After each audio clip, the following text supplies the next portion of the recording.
हमारी संस्कृति, हमारे संस्कार सदा रहें हमारे साथ। सब्सक्राइब करें तिलक। आज युद्ध की समाप्ति के बाद भी आचार्य द्रोण ने अपना कवच नहीं उतारा। क्या? ये क्या कह रहे हो केशव? द्रोणाचार्य ने कवच नहीं उतारा? इसका अर्थ यह है कि उन्होंने अंतिम युद्ध का व्रत ले लिया है। या तो वो स्वयं मर जाएंगे या वो सारे पांडवों को मार देंगे। इसका अर्थ यही हुआ केशव कि केवल दुर्योधन ही नहीं, गुरु द्रोणाचार्य ने भी अंतिम युद्ध करने का संकल्प कर लिया है।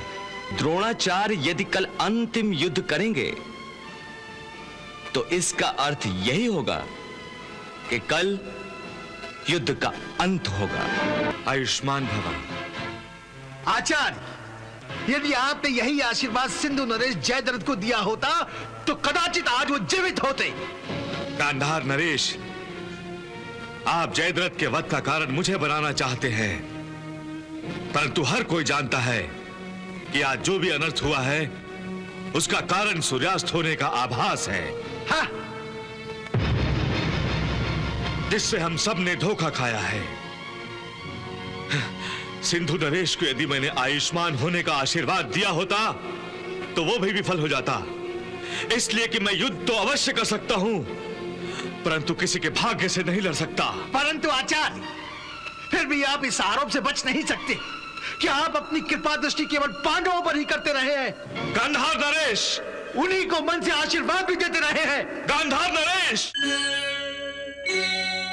आज के युद्ध में कौरवों की पराजय नहीं हुई है, पराजय हुई है युद्ध कुशल और अजय सेनापति आचार्य द्रोण की।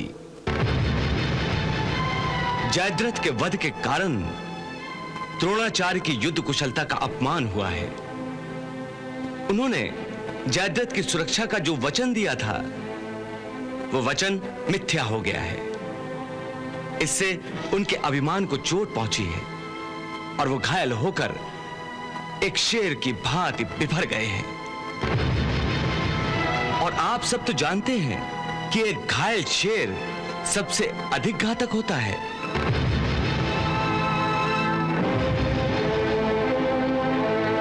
इसलिए अपने गुप्तचरों को सतर्क रहने का आदेश दीजिए बड़े भैया, क्योंकि द्रोणाचार्य कल के लिए कौन सी रणनीति अपनाएंगे यदि उसकी जानकारी हमें पहले से ही मिल जाए तो उसके उत्तर में हम उचित रणनीति तय कर सकेंगे।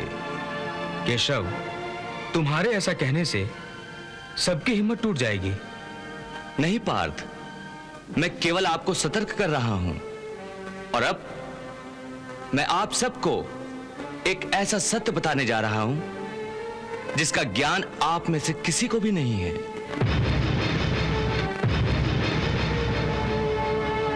ऐसा कौन सा सत्य है केशव जो हम में से कोई नहीं जानता?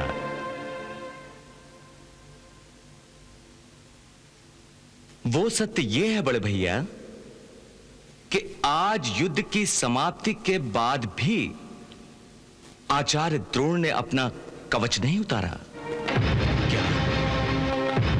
ये क्या कह रहे हो केशव? द्रोणाचार्य ने कवच नहीं उतारा?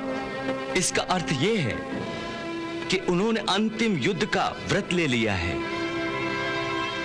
या तो वो स्वयं मर जाएंगे या वो सारे पांडवों को मार देंगे।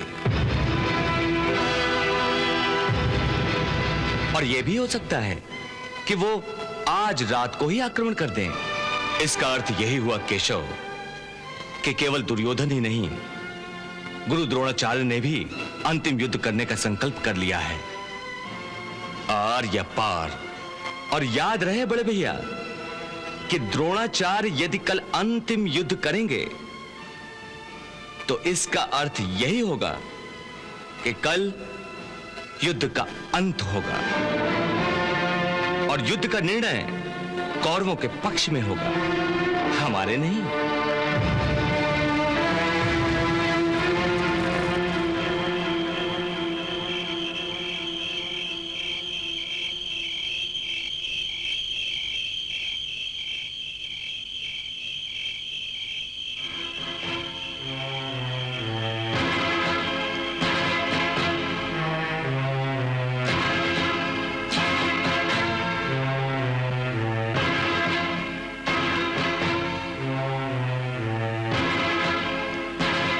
प्रणाम आचार्य। आयुष्मान भव। आचार्य, यदि आपने यही आशीर्वाद सिंधु नरेश जयद्रथ को दिया होता तो कदाचित आज वो जीवित होते। गांधार नरेश, आप जयद्रथ के वध का कारण मुझे बनाना चाहते हैं, परंतु हर कोई जानता है कि आज जो भी अनर्थ हुआ है उसका कारण सूर्यास्त होने का आभास है। हाँ? जिससे हम सब ने धोखा खाया है। सिंधु नरेश को यदि मैंने आयुष्मान होने का आशीर्वाद दिया होता तो वो भी विफल हो जाता, इसलिए कि मैं युद्ध तो अवश्य कर सकता हूं परंतु किसी के भाग्य से नहीं लड़ सकता। परंतु आचार्य, फिर भी आप इस आरोप से बच नहीं सकते कि आप अपनी कृपा दृष्टि केवल पांडवों पर ही करते रहे हैं। गांधार नरेश, उन्हीं को मन से आशीर्वाद भी देते रहे हैं। गांधार नरेश, क्यों? क्या मैं झूठ बोल रहा हूं? क्या आपने अर्जुन को मन से आशीर्वाद नहीं दिया? उसी आशीर्वाद के कारण अर्जुन ने अपनी प्रतिज्ञा पूरी कर ली, परंतु सिंधु नरेश जयद्रथ के प्राण पखेरु उड़ गए।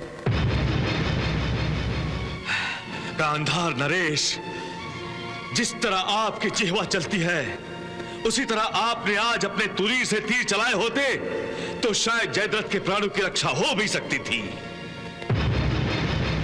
परंतु आचार्य, सिंधु नरेश की सुरक्षा का उत्तरदायित्व सबसे अधिक आप पर था। आप हमारे सेनापति हैं, फिर भी जयद्रथ का वध हो गया। आप तो गुरुकुल के सभी राजकुमारों के गुरु हैं। आपके शिष्य आपसे बढ़कर नहीं हो सकते, परंतु आज आपको अपने ही एक शिष्य से पराजित होना पड़ा। युवराज, गांधार नरेश की जिह्वा को लगाम दीजिए। जो मुंह में आता है बोल रहे हैं। मामा श्री गलत तो नहीं कह रहे हैं।